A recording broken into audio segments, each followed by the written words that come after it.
Hey, it's been a cornerstone of President-elect Trump's campaign, and he's not backing down off his tough stance on immigration. What we are going to do is get the people that are criminal and have criminal records, gang members, drug dealers. We have a lot of these people, probably 2 million, it could even be 3 million. We're getting them out of our country or we're going to incarcerate. But we're getting them out of our country. They're here illegally. And it looks like the law is on his side, even if Congress does not agree. Here to explain, Fox News senior judicial analyst Andrew Napolitano. Judge, we're playing off the fact that a lot of mayors have come up and said, you know, we're not kicking our illegals out. We have sanctuary cities. All right. Sanctuary cities are not cities where the federal government can't enforce the law.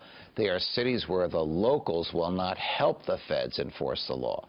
Can the federal government force local police to enforce federal law? Answer, no. Can the police local police aggressively resist the feds? No.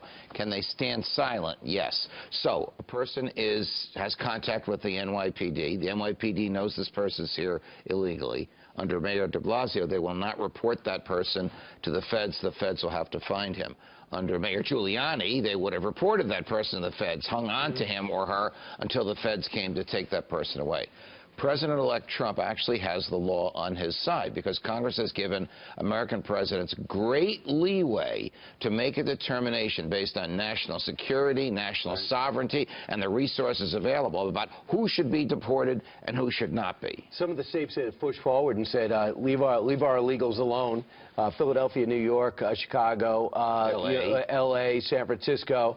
Look at that was just off the top of my head. I think you're pretty impressed by that. Now the map came in to say, help me. Always impressed by Thank you very much. Minneapolis and Seattle. So, Judge, they're saying leave my illegals alone. So that doesn't mean that illegals can't be deported from there. It just means that the local authorities, police and civilian authorities in those cities will not help the federal government enforce immigration law. No, I hear you. Having said that, let's look at the reality of it. Donald Trump has made it clear after his initial announcement that he is going to focus on securing the border and getting criminals, illegals here who are criminals, out of the country. Do you also see that there'll be pressure on those mayors to not protect criminals in their midst? Absolutely. Look, yesterday, Rahm Emanuel, of all people, said, you know, come to Chicago and you'll be safe.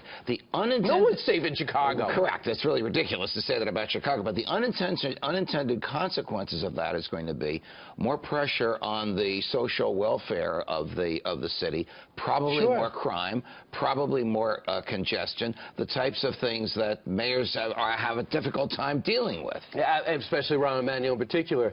And the president also said yesterday, don't touch DACA, which means kids taken here as infants, young kids, 4 or 5-year-olds, get to stay because he had an executive order. That's going to be a little bit tougher politically. Well, that executive order was invalidated by the Fifth Circuit Court of Appeals, and the Supreme Court tied on whether or not to overturn it. So the executive order is out. Donald Trump, President-elect Trump, will have to issue his new executive order as to how he wants to address it. That executive order pertains to the illegal parents of legal children. So illegals come in this country and have a child. Should you separate the child, who's an American citizen, from the parents who are here illegally? That's a problem that the Trump administration is going to have to confront very soon. I'm just getting word. Judge, every time you appear on our show, you get the Fox and Friends home game. Today... What's the home game? The home game is you get to pretend you're Fox and Friends at home, like password. But today, because Ainsley's book launch, you get 25% off the cover price. I get 25% off. Sure, he gave me a free one. Really? No. Well, you're going to charge you at the end.